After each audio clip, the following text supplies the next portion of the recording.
Firman Tuhan diambil dari Mazmur 1. Dengarlah firman Tuhan. Berbahagialah orang yang tidak berjalan menurut nasihat orang fasik, yang tidak berdiri di jalan orang berdosa, dan yang tidak duduk dalam kumpulan pencemooh.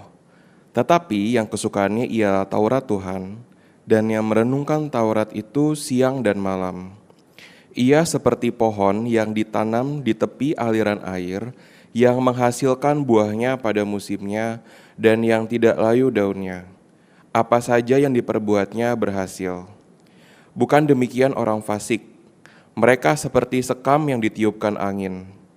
Sebab itu orang fasik tidak akan tahan dalam penghakiman. Begitu pula orang berdosa dalam perkumpulan orang benar. Sebab Tuhan mengenal jalan orang benar, tetapi jalan orang fasik menuju kebinasaan. Demikianlah firman Tuhan.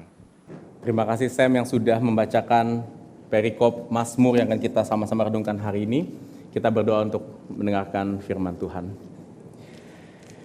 Bapa, Engkau menciptakan setiap daripada kami dengan satu tujuan agar kami memiliki kehidupan yang berbahagia. Namun Tuhan, seringkali kami memiliki pandangan, arti, ataupun jalan berbahagia menurut apa yang kami pandang baik dan benar, tapi itu tidak sesuai dengan apa yang Kau nyatakan dalam firman-Mu.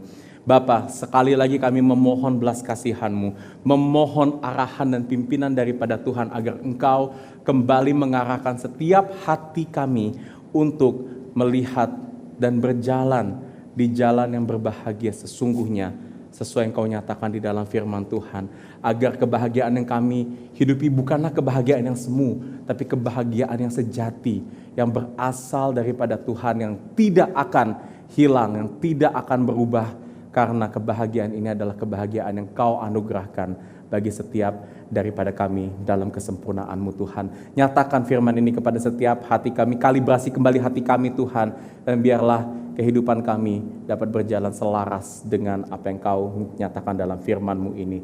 Terima kasih Tuhan, dalam nama Kristus kami berdoa dan mengucap syukur. Amin. Saudara, hari ini kita akan mulai kitab Mazmur saudara, dan kitab Mazmur ini saya mau membuka dulu saudara untuk kasih sedikit introduction-nya buat kita. Ya, ini adalah kitab yang cukup unik di dalam Alkitab kita, karena kitab ini adalah kitab yang dikatakan genrenya itu puisi, atau bisa dikatakan puji-pujian atau sajak-sajak hikmat. Nah saudara, karena itu waktu kita membaca Mazmur dengan kita membaca kitab-kitab lain seperti yang sebelumnya kita baca kitab Yosua yang merupakan kitab narasi atau surat-surat di perjanjian baru, itu kita harus membacanya dengan konteks dan juga cara yang mungkin sedikit berbeda dari kita membaca kitab Mazmur. Kita akan melihat di sini ada banyak penggambaran, kata-kata yang sifatnya tidak hanya menunjukkan arti, tetapi ada unsur keindahannya, ada unsur estetikanya. Dan saudara, seringkali juga dari form yang dinyatakan di dalam kitab Mazmur pun di situ penulis ingin menyampaikan sesuatu kepada kita semua. Dan yang pastinya saudara, apa tujuan dari kitab Mazmur ini saudara? Kitab Mazmur itu punya satu tujuan, yaitu untuk memberikan sebuah petunjuk, sebuah instruksi bagi umat Tuhan bagaimana kita menghidupi perintah Tuhan, hidup di dalam segenap janji-janji Tuhan, saudara. Dan kitab Mazmur ini adalah kitab yang bisa dikatakan jujur. Ini adalah tulisan-tulisan dari umat-umat Allah, ya, umat-umat pilihan Allah yang memang di sini mereka tidak hanya menyatakan sebuah pujian atau kebenaran tentang siapa Tuhan, tetapi mereka di sini juga mengengage emosinya mereka, dirinya mereka, sukacita ataupun duka citanya mereka di sini. Dan oleh sebab itu John Calvin saudara, seorang reformer, teolog reform yang sangat terkenal, dia berkata bahwa kitab Mazmur ini adalah anatomy of all parts of our soul, anatomi dari seluruh bagian dari jiwa kita saudara. Dan oleh sebab itu ya, sampai di akhir tahun nanti kita akan membahas saudara beberapa Mazmur. Kita tidak akan membahas ini secara berurutan karena kitab ini panjang sekali, ada 150 pasal saudara. Tapi kami akan memilih pasal-pasal di dalam kitab Mazmur ini sesuai dengan jenis-jenisnya saudara. Ya, karena Mazmur ini juga banyak jenisnya. Ada misalnya minggu depan kita akan membahas Mazmur tentang kerajaan atau Royal Psalms. Nanti kita akan membahas juga saudara Mazmur yang paling banyak saudara, yaitu Mazmur ratapan, Mazmur lamentation, ya, tentang pergumulan, kesedihan, atau penderitaan yang sedang dialami oleh pemazmur saudara. Dan menariknya, ini yang paling banyak dalam kitab Mazmur. 60% dari kitab Mazmur itu adalah ratapan isinya saudara. Ya. Ada juga saudara Mazmur yang sifatnya adalah orientation, yang membawa kita, memimpin kita bagaimana kita menyembah kembali kepada Tuhan, untuk melihat Tuhan itu sebagaimana mestinya saudara. Dan yang menarik saudara, nanti kita akan membahas juga satu Mazmur yang sifatnya imprecatory atau kutukan, di mana saudara sang pemazmur berdoa untuk keadilan ditegakkan bagi orang-orang yang lalim, bagi kejahatan, bagi penderitaan di tengah-tengah dunia ini. Ini Mazmur yang menarik saudara, nanti kita akan bahas bersama-sama. Mazmur ini sampai kurang lebih ada 10 khotbah saudara ya, hari ini khotbah pertamanya. Nah saudara, hari ini kita akan masuk ke Mazmur pasal pertama, dan Mazmur pasal pertama ini mau menyatakan satu tujuan dari Mazmur. Kenapa Tuhan memberikan kitab Mazmur kepada kita semua? Agar kita memperoleh petunjuk hidup, dan petunjuk itu akan membuat kita kepada satu tujuan, yaitu tujuannya berbahagia. Ya, saudara, bahagia adalah satu konsep yang universal, dan kita akan melihat hari ini apa yang firman Tuhan kehendaki atau katakan kepada kita tentang kehidupan yang berbahagia. Ada 3 saudara poin khotbah yang akan, kenapa nggak mau ya?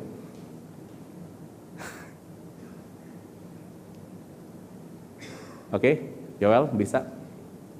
Ada 3 hal saudara yang kita sama-sama simak, yang akan sama-sama kita pelajari dari Mazmur pasal pertama tentang kehidupan yang berbahagia. Oke, ini dia saudara. 3 poin saudara. Pertama tentang gambaran berbahagia. Kedua tentang lawan atau musuh dari berbahagia. Ketiga tentang instruksi berbahagia dari perikop yang kita renungkan bersama-sama di sini. Seperti biasa saudara, jangan tutup Alkitab kita. Khususnya di Mazmur 1 ini kita, karena ayatnya sedikit, saya lebih akan fokus, lebih akan mendetail saudara dari kata-kata di dalam Mazmur ini saudara, untuk kita melihat atau mempelajari poin-poin dari khotbah hari ini. Kita masuk ke poin yang pertama saudara, gambaran berbahagia. Oke, saudara, seperti yang saya katakan tadi saudara, bahagia itu adalah sebuah hal yang universal sifatnya. Sebuah hal yang dicari oleh banyak orang, tidak cuma orang Kristen aja saudara. Ya, saya pernah mendengar satu interview, satu podcast dari seorang artis Indonesia yang kaya raya, dia terkenal saudara, dan dia bilang begini saudara dalam podcastnya itu, saya sebenarnya dalam hidup ini nggak mau cari kaya, yang saya mau cari itu adalah senang. Kaya ini adalah cara yang saya pakai supaya saya bisa senang. Dia bilang seperti itu. Nah tapi sebelumnya saudara, saya ingin memperkenalkan kepada kita kata bahagia itu apa sih di kitab Mazmur ini saudara, yang dipakai oleh penulis Mazmur 1. Nah kata berbahagialah orang di Mazmur pasal pertama, katanya itu adalah kata ashrei. Ashrei baca ya saudara ya.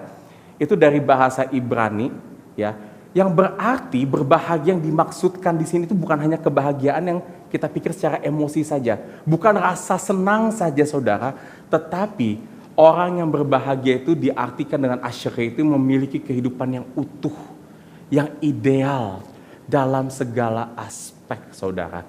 Mirip saudara dengan kata shalom, kata damai. Damai itu juga bukan hanya berbicara tentang perasaan tenang saja saudara, tapi damai itu juga berbicara tentang sebuah kondisi kehidupan yang utuh, secara jiwa, secara jasmani, secara mental saudara. Begitupun juga kehidupan orang yang berbahagia yang dimaksudkan di Mazmur 1 sini. Dan saya ingin memulai ini dengan satu quote saudara dari seorang, ini Arman Nicoli. Dia adalah seorang clinical psychiatrist, seorang psikiater saudara, bukan, saya nggak tahu dia orang Kristen atau enggak. Dia menulis buku saudara, menarik, judul bukunya itu adalah The Question of God. Dan di situ dia bilang The Debate Between Sigmund Freud, seorang psikolog yang terkenal, dan C.S. Lewis. Kita tahu ini bukan debat literal, tetapi di sini Arman Nicoli ini mempelajari saudara konsep tentang Tuhan, tentang kehidupan dari 2 tokoh, ya, satu seorang psikolog Sigmund Freud, satu dari C.S. Lewis, seorang teolog saudara, yang kelihatannya bertolak belakang saudara ya, yang kelihatannya ini kayaknya banyak hal-hal yang harusnya tidak cocok. Tetapi waktu mereka berbicara tentang kebahagiaan, ada satu hal yang mereka sama-sama setuju. Baik Sigmund Freud dan C.S. Lewis, menurut si Arman Nicoli ini, dia katakan apa? Tidak ada aspek kehidupan yang lebih diinginkan, yang lebih sulit dicapai dan lebih rumit daripada kebahagiaan. Orang berusaha dan berjuang untuk hal-hal yang mereka yakin dapat membuat mereka bahagia. Apakah itu melalui kesehatan yang baik, penampilan yang menarik, pernikahan yang ideal, anak-anak, rumah yang nyaman, kesuksesan, ketenaran, kemandirian finansial, daftarnya terus berlanjut, saudara. Namun, menariknya terakhir, baik Sigmund Freud seorang psikolog, C.S. Lewis seorang teolog, sama-sama setuju berkata, tidak semua orang yang mencapai hal-hal tersebut menemukan kebahagiaan, saudara. Kita seringkali berpikir kita bahagia itu kalau kita punya banyak uang, kita punya karir yang bagus, keluarga yang harmonis. Tetapi menariknya, ya, ini orang-orang yang ahli dalam bidang-bidang kejiwaan, saudara, bidang-bidang spiritual pun berkata, tidak semua orang yang punya hal tersebut bisa mencapai kebahagiaannya. Namun saudara, sebelum kita masuk, bagaimana, apakah kebahagiaan yang sesungguhnya itu, seperti apa gambarannya? Saya ingin kasih kita kepada dua pemikiran yang ekstrim, saudara, tentang apa yang selama ini dunia pandang, bagaimana kita memperoleh kebahagiaan dalam hidup ini. Ya, ada dua pandangan berbahagia yang dunia ini anut, saudara, saat ini. Pertama, kita bisa bilang, kita itu bisa bahagia kalau kita itu hidup menurut tradisi yang berlaku. Tradisi ini mencakup apa, saudara? Mencakup budaya. Mungkin saudara kita akan punya kehidupan yang bahagia kalau kita bisa mengikuti apa yang budaya kita katakan. Budaya Chinese kah mungkin, budaya Batak, budaya Jawa, atau budaya yang lebih kecil lagi, budaya di dalam rumah tangga kita, orang tua kita. Mengikuti leluhur, mengikuti apa yang dikatakan oleh tua-tua kita, orang tua kita, kakek nenek kita. Ya, prinsip keluarga kita, norma atau kepercayaan atau aturan yang berlaku, ya saudara ya. Jadi di sini kita bisa bilang kita itu bisa bahagia kalau kita bisa mengikuti semua itu, dan itu adalah hal-hal yang berasal dari luar kita. Saudara, mungkin di sini kita bisa melihat pandangan-pandangan seperti, oh, kita akan bahagia kalau kita itu dibilang orang tua, kamu harus sekolah itu di bidang bisnis, hukum, atau kedokteran. Karena kenapa? Karena di luar dari 3 bidang ini gak ada cuannya katanya. Oleh karena itu saudara, kalau kamu mau bahagia, ikutin tuh apa yang orang tua kita katakan, ikutin tuh apa yang budaya kita katakan. Atau mungkin saudara bagi seorang wanita mungkin ada budaya di mana atau pemikiran kalau mau bahagia itu berarti harus bisa jadi seorang ibu rumah tangga, istri yang telaten, bisa ngurus rumah, bisa ngurus anak, bisa masak yang baik supaya keluarganya bahagia, suaminya bahagia. Gak usahlah pikirin untuk kerja di kantor seorang wanita. Dan oleh sebab itu saudara, seorang wanita itu dikatakan, ya kamu harus kerja di rumah, harus jadi ibu rumah tangga yang baik. Jangan menjadi wanita karir kalau mau bahagia. Itu pandangan dari luar, apakah itu dari norma, dari budaya, saudara.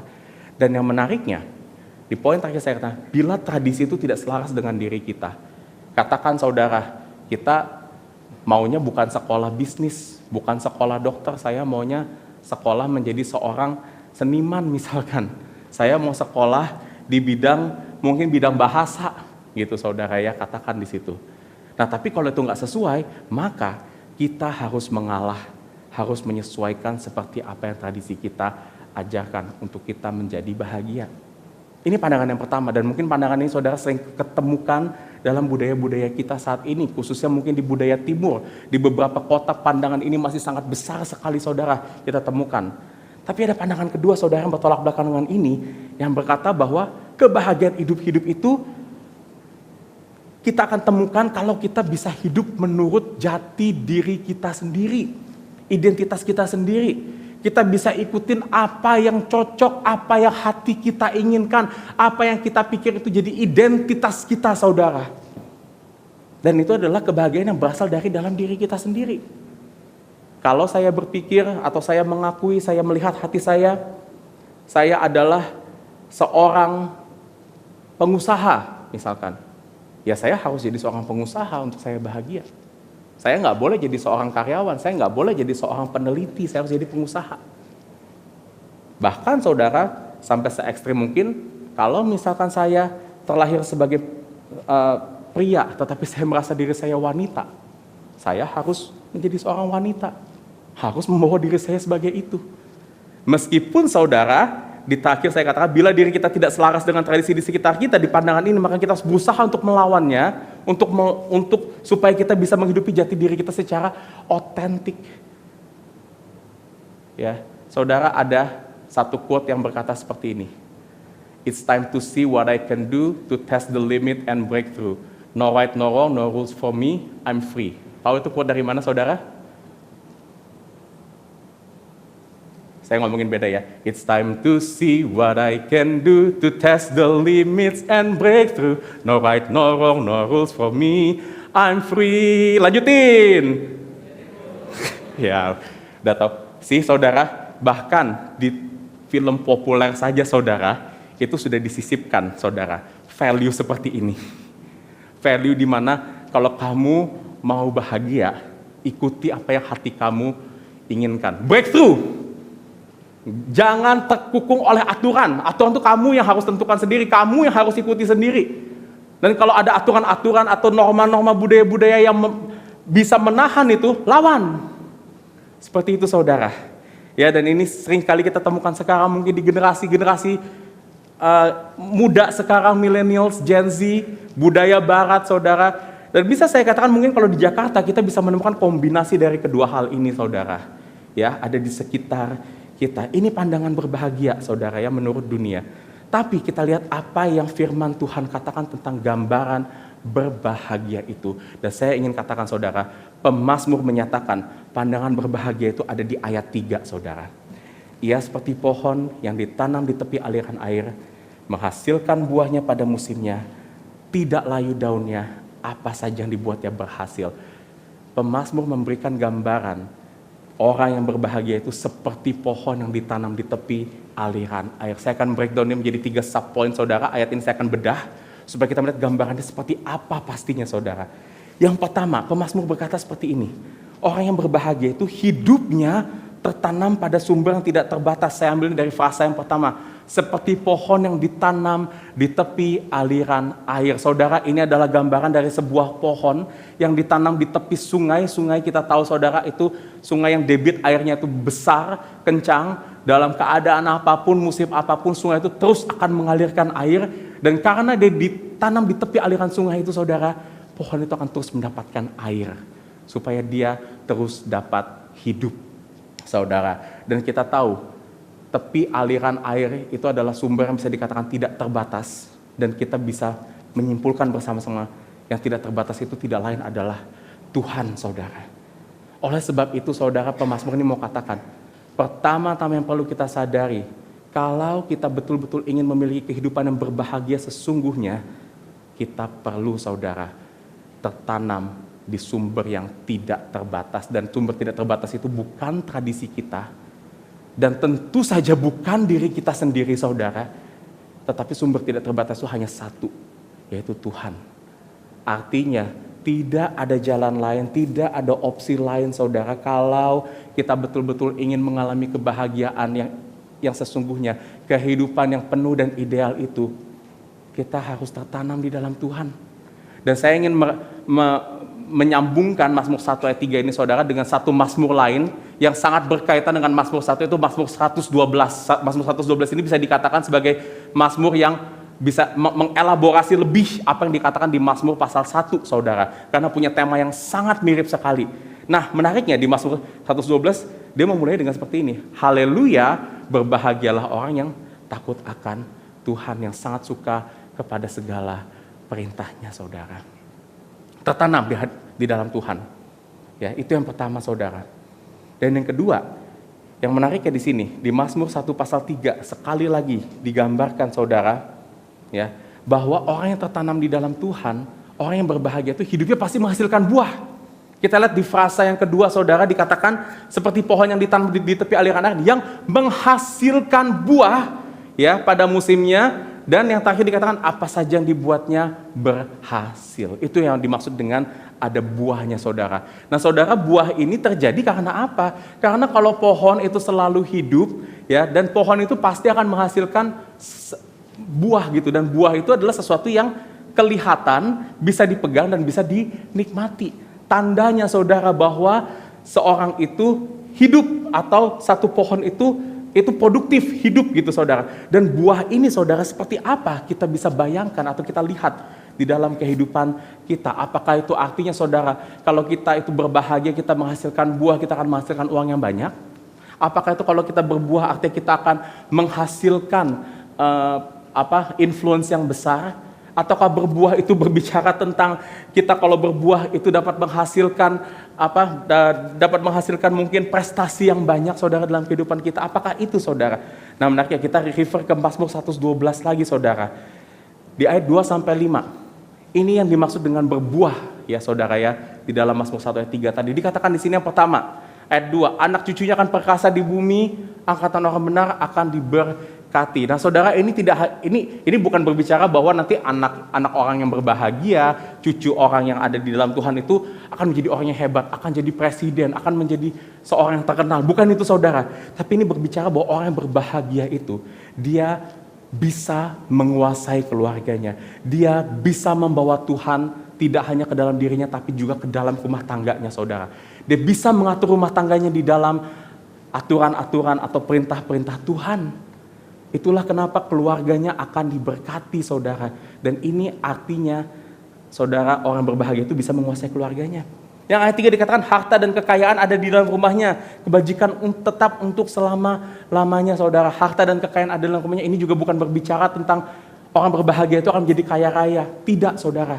Tapi harta dan kekayaan ada di rumahnya itu artinya apa? Orang berbahagia itu tidak akan kekurangan karena dia akan bertumbuh dalam kebijaksanaan untuk mengatur atau menguasai keuangannya. Menguasai bagaimana dia mengatur kehidupannya di dalam urusan finansial saudara. Dan yang terakhir ayat 4 dan 5 dikatakan, di dalam gelap terbit terang bagi orang benar, ada kata pengasih dan penyayang orang yang adil, mujur orang menaruh belas kasihan, yang memberi pinjaman ya saudara, bukan berarti orang berbahagia suka minjemin duit saudara, bukan itu ya, yang melakukan urusannya dengan sewajarnya. Ini berbicara tentang apa saudara? Ada kata pengasih, penyayang, belas kasihan ya kan, suka meminjam itu berbicara tentang kemurahan hati saudara. Ini berbicara tentang karakter yang dimiliki oleh orang yang berbahagia. Dia akan bertumbuh di dalam karakter-karakter ini dan dia akan memiliki sebuah penguasaan saudara di dalam karakternya, membawa dirinya dengan baik. Dan oleh sebab itu, orang yang berbahagia bisa dikatakan orang yang berbuah, dan orang yang berbuah itu adalah, bisa dikatakan buah itu bukan berbicara tentang kuantitas tetapi kualitas dari diri orang tersebut.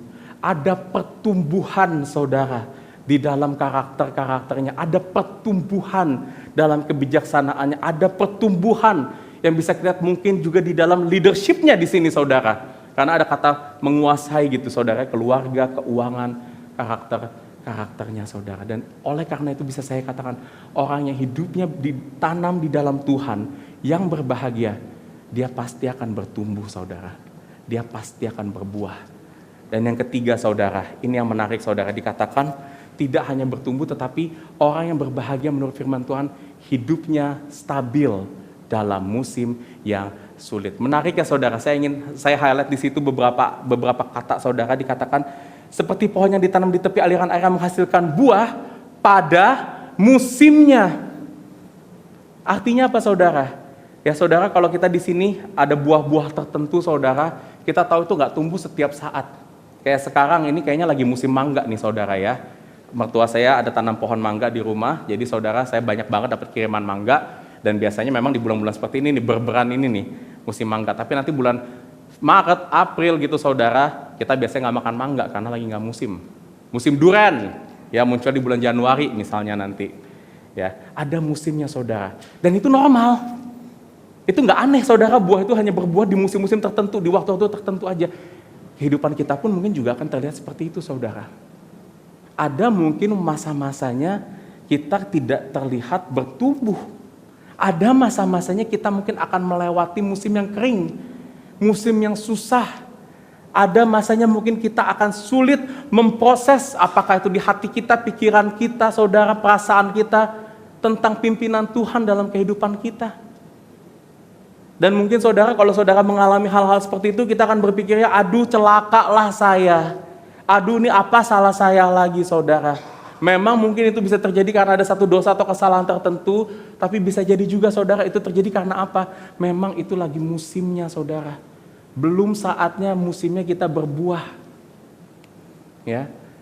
Dan disinilah saudara, orang yang berbahagia itu adalah biasanya orang yang akan memiliki kesabaran saudara dalam menunggu waktunya Tuhan. Menunggu saudara buah itu datang saudara. Tapi saudara, meskipun kita akan mengalami musim yang kering, musim yang tidak berbuah saudara. Di kata berikutnya dikatakan apa? Tidak layu daunnya. Meskipun tidak berbuah, tapi pohon di ayat 3 ini tidak akan mati saudara. Maka itu saudara dikatakan di Mazmur 112 kembali ayat 6 sampai 8a. Ia tak akan goyah untuk selama-lamanya. Orang benar itu akan diingat. Tidak takut kepada kabar celaka. Hatinya tetap penuh kepercayaan kepada Tuhan. Hatinya teguh. Ia tidak takut saudara. Ini berbicara tentang apa saudara? Kenapa saya pakai kata stabil di sini? Ini berbicara saudara bahwa orang yang berbahagia, yang tertanam betul-betul dalam Tuhan, yang menghasilkan buah saudara, imannya itu akan terus berjalan konstan. Yes, akan ada goncangan di sana sini. Yes, mungkin dalam kehidupan kita akan mengalami jatuh saudara. Yes, mungkin dalam kehidupan kita akan mengalami keraguan. Tetapi saudara, kalaupun kita jatuh sebagai anak-anak Tuhan. Kalaupun kita goyah, kita akan goyah sebagai orang yang sedang dikuduskan, dan itu akan terlihat sangat berbeda saudara dengan apa yang terjadi dengan orang-orang yang tidak tertanam di dalam Tuhan. Goncangan itu akan berjalan dengan konstan, dan disitulah saudara kita akan terus di dalam iman kita dan terus dalam kehidupan yang berbahagia. Ini saudara arti berbahagia. Ini gambaran berbahagia menurut Mazmur pasal pertama.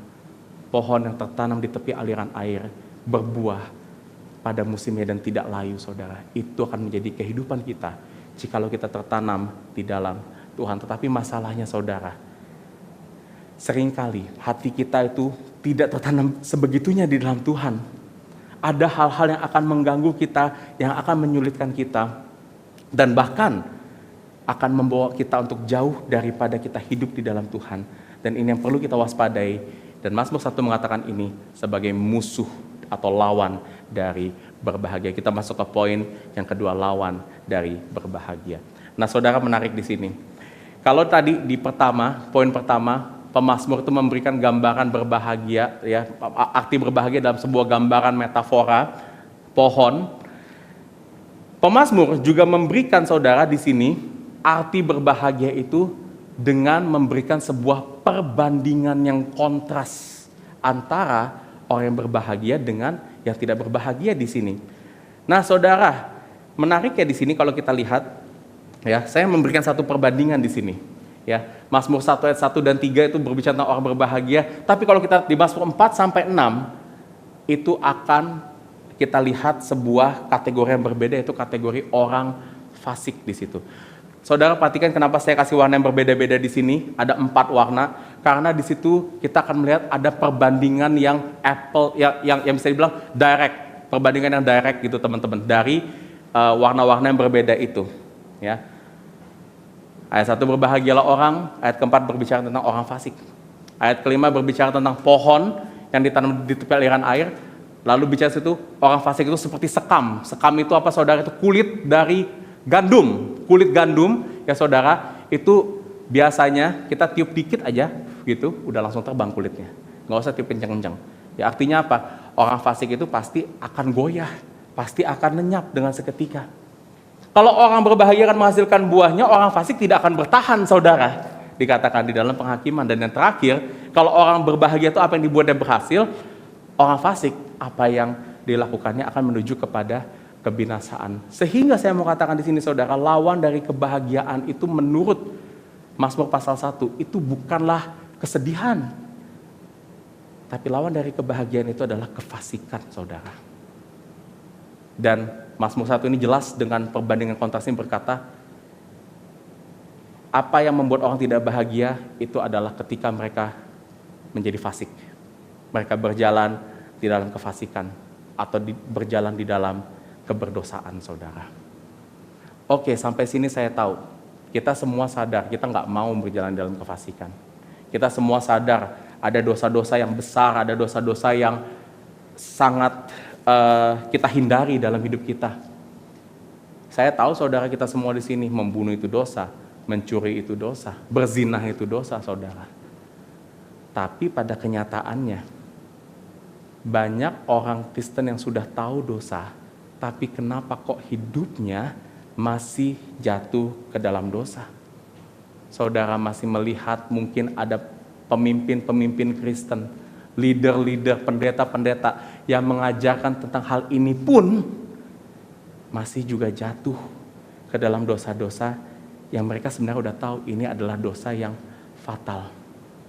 Nah, Mazmur 1 ini menarik ya saudara, memberikan kepada kita juga bagaimana cara kerja dosa dalam kehidupan kita, saudara. Perhatikan di sini, saudara. Ya. Saudara itu hidup yang stabil dalam kesulitannya, jangan dilihat ya saudara ya. Nah, kita balik ke ayat pertama.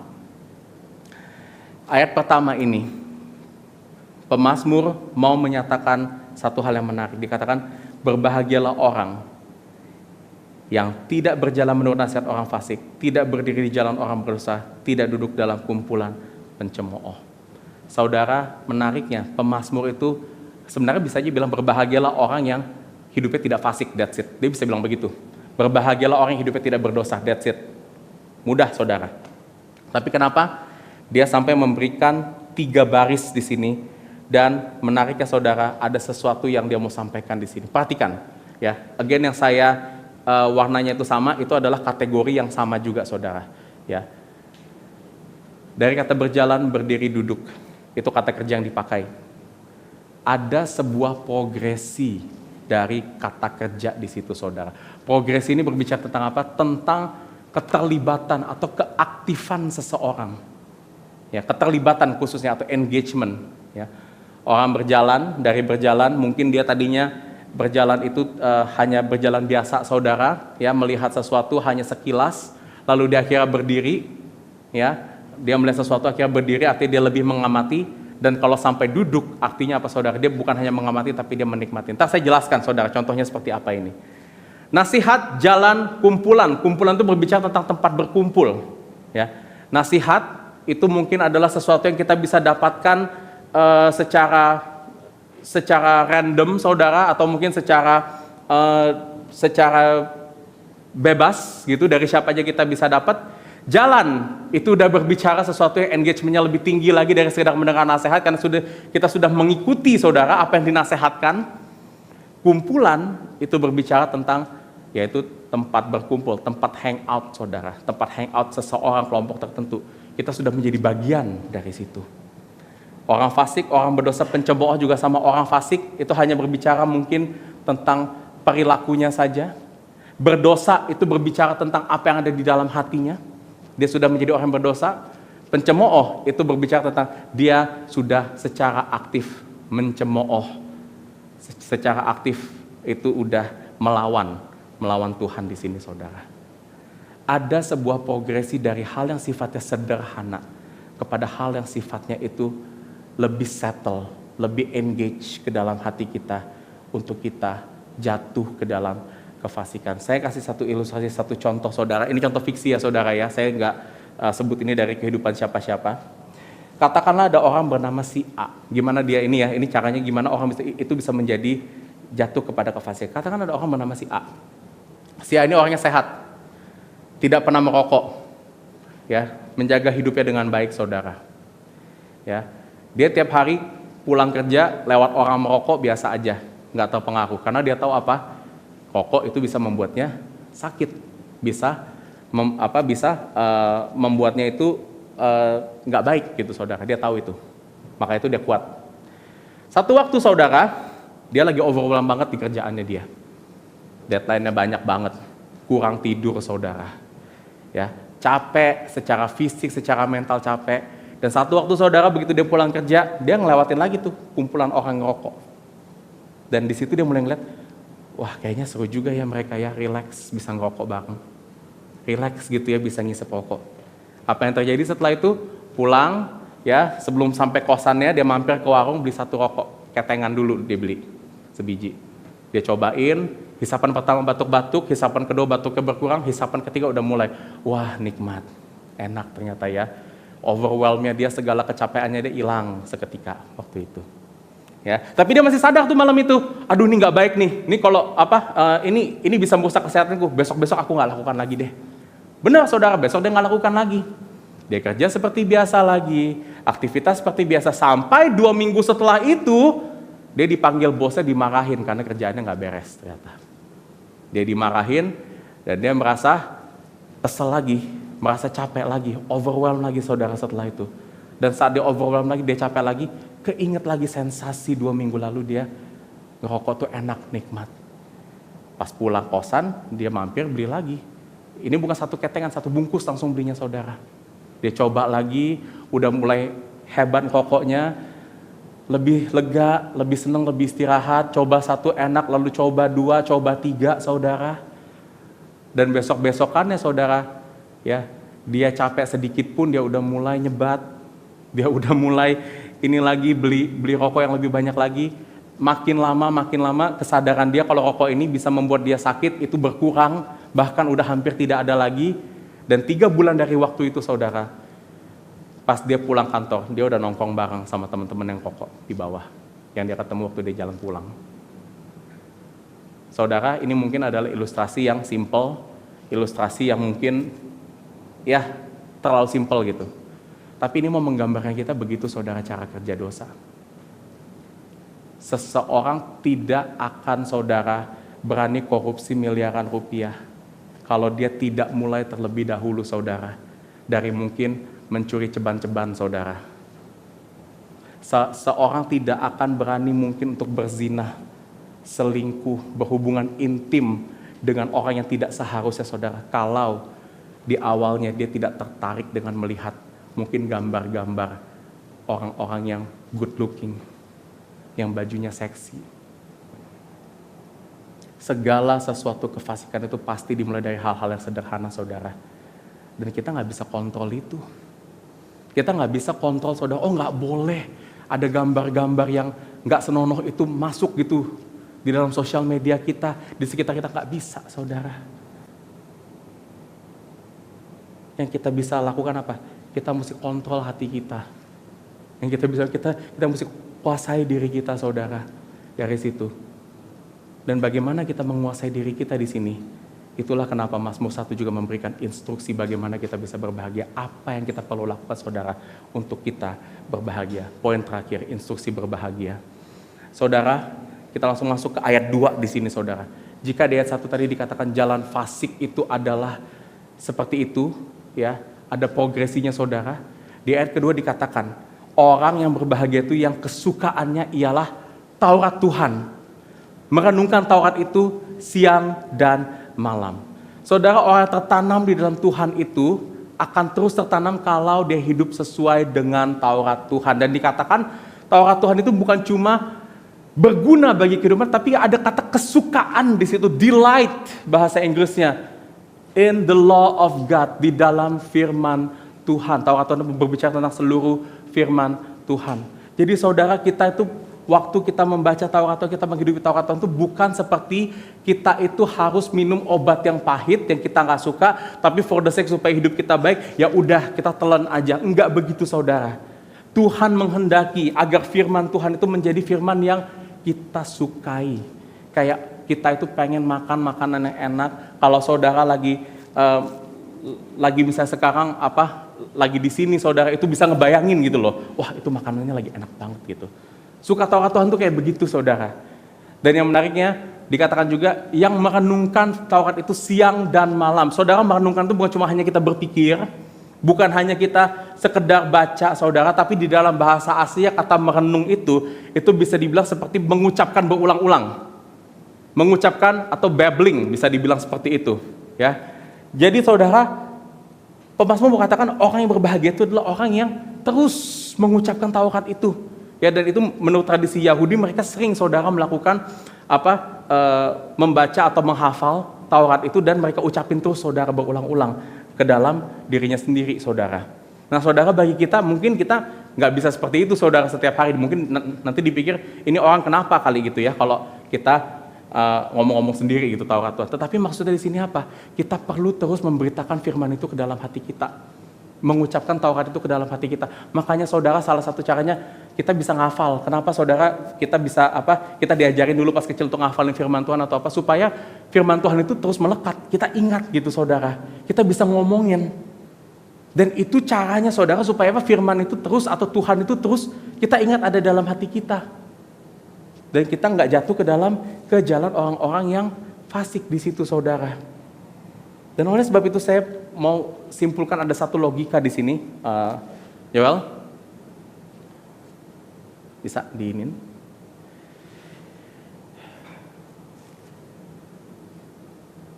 Oke.